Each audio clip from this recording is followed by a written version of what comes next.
So we talked about the buzzer, and I want to get into your experience with the buzzers. We talked about how you prepared the first few times, but Yeah. for the Battle of the Decades, you went above and beyond I in did. preparing for the buzzer. Yeah, I did go above and beyond. I had, again, I had the same experience I think everybody does, which is I would stand up in front of the TV at home with a ballpoint pen and try and click.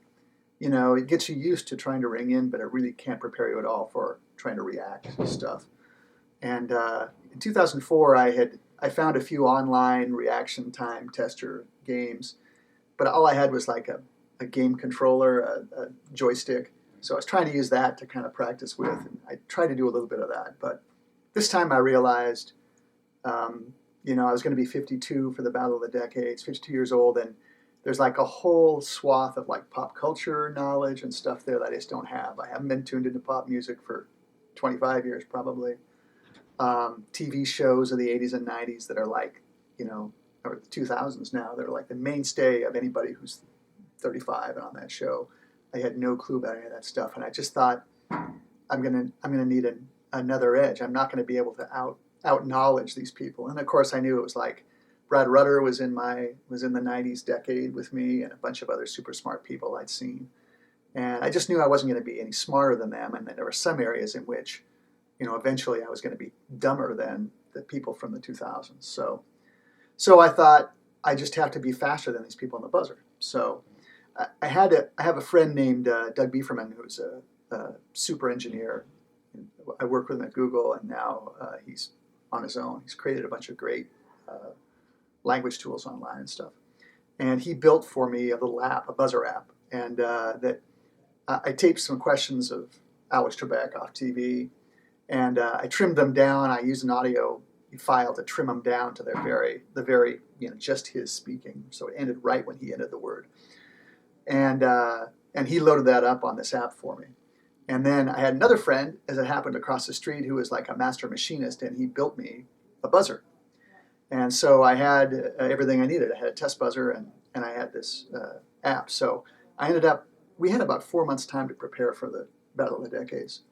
And so I ended up going through about 27,000 practice buzzer trials over the course of these 4 months, trying to build up my speed. And I started out at about just over 0.225. I was about 0.228 seconds, that is to say, 0.228 hundredths of a second, 228 thousandths of a second, I guess is the way to put it. Which is an in eternity reaction in Jeopardy time. Which is an eternity in Jeopardy time. I did a bunch of research and found that the average is between 2.25 and 2.5 quarter second. Quarter second is a rough, very rough estimate of sort of typical reaction time. And so I started working with this buzzer, and I had it set up so that it was just like a Jeopardy buzzer. If you rang in too soon, you were locked out for a quarter second. And I practiced every day. I would do like 20, 30 minutes with it. And what was great about it was Doug set it up so I could tag stuff, and I could practice and see, am I faster with my finger than with my thumb? Am I faster standing up or sitting down? There was some stuff that was quite remarkable, like the experience of drinking coffee.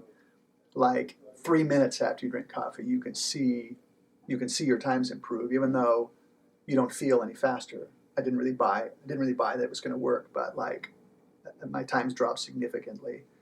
And there were a bunch of other things I learned from doing research, like that if you look straight at the signal light, you're actually faster by 2 hundredths of a second or something like that than if you look out of the corner of your eye. So I learned a whole bunch about buzzing, and then I just practiced relentlessly. And I got down to where I felt like I had what was the fastest system for me: a certain way of standing, a certain way of holding the buzzer, a certain way of holding my thumb, and even a certain way of breathing, because in reaction time science, there's a lot of a discussion of whether you should hold your breath or whether breathing affects, the vagus nerve operating may be messing with your brain and distracting your brain, and it may slow down your reaction time. So I had a breathing pattern, everything worked out. So I really put a lot of time into this, the breathing thing. Yeah, which is way more than a lot of people going on the show ever do. I mean, I just hope people go on the show and they learn how to wager. Yeah.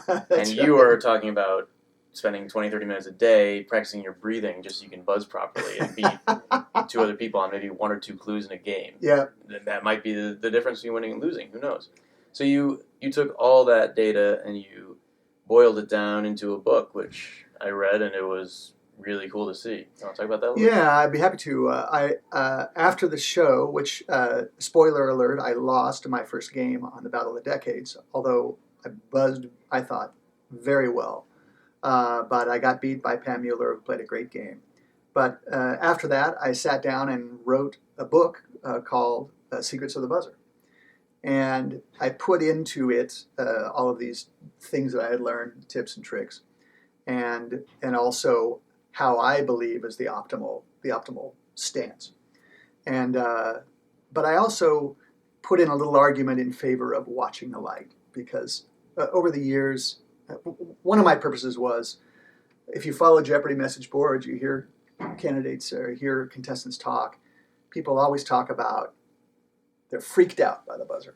It's like, oh my God, the buzzer, the buzzer, the buzzer. And either it's somebody who was on the show talking about how they were freaked out by the buzzer, or it's people who are going to be on the show talking about being freaked out about it.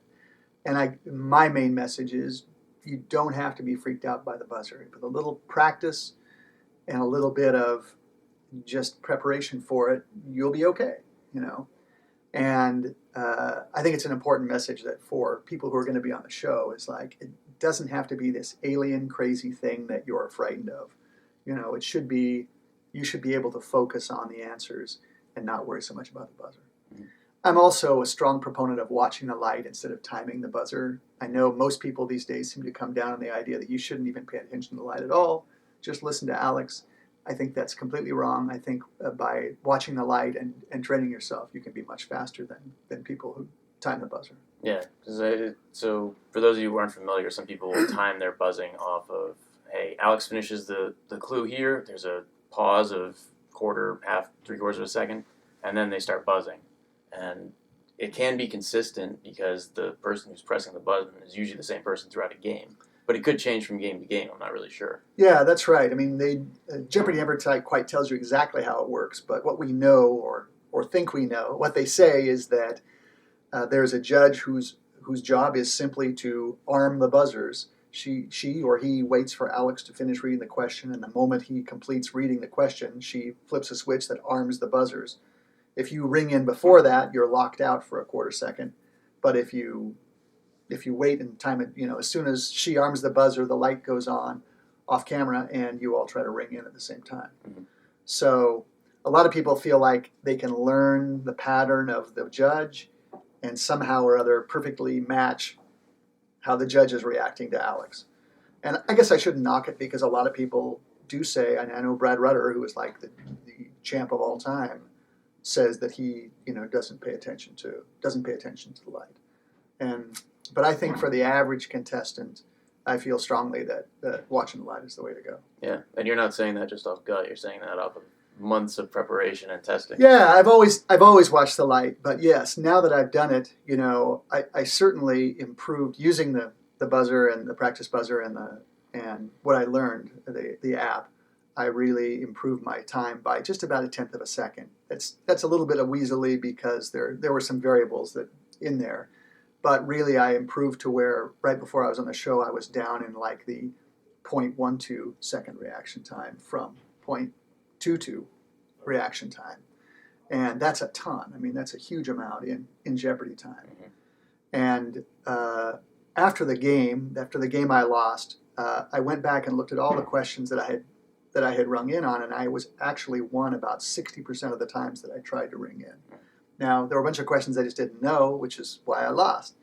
But that, to me, again, there's a little wiggle room there. But to me, saying that like I won more than half the time is like a huge thing. Yeah. Is a sign that I was, you know, on the right track. Yeah, against Pam Mueller and Dan Melia, who were two of the best players who ever played the game. Right. You certainly know a lot of the material on that board. Two veteran champs, yeah, that's right. And so, yeah, I think that in that game, I think, again, you know, most of us knew most of the questions, which is usually the case. It is a matter of buzzing time. Yeah. So just to make my pitch, yes, I have this book, and I also am now selling the buzzers and the and there's an app, the online app. It's getthebuzzerapp.com. You can go and use the app actually right now without having the buzzer. But I just really, it's one of those labors of love, I guess. I knew there wouldn't be like a big audience for a book about Jeopardy buzzing, but I wanted to get the knowledge out there because I spent so much time accumulating it. And it's definitely I would say it's a must read if you're going to be on the show and want to know how the buzzer works. Is you talk about every possible stance and every possible buzzer holding configuration. I think you mentioned that you were behind the back guy for a while, and now you hold like this and you buzz like that. Yeah, I was a behind the back guy, and that was one of those. I thought I was pretty cool actually. I thought it was my thing, and I read somebody mentioned it to me one time. Oh, you're the guy that stood with his hands behind his back, and I was like, yeah, that's right. I am that guy. That's me. So Secrets of the Buzzer. It's on Amazon. It's on Amazon.com, and it's on Barnes & Noble too. And or you can email me at fritzholz@gmail.com. I'll be happy to send you a copy too. Yeah, we'll put all that stuff on the website when this goes up. Yeah.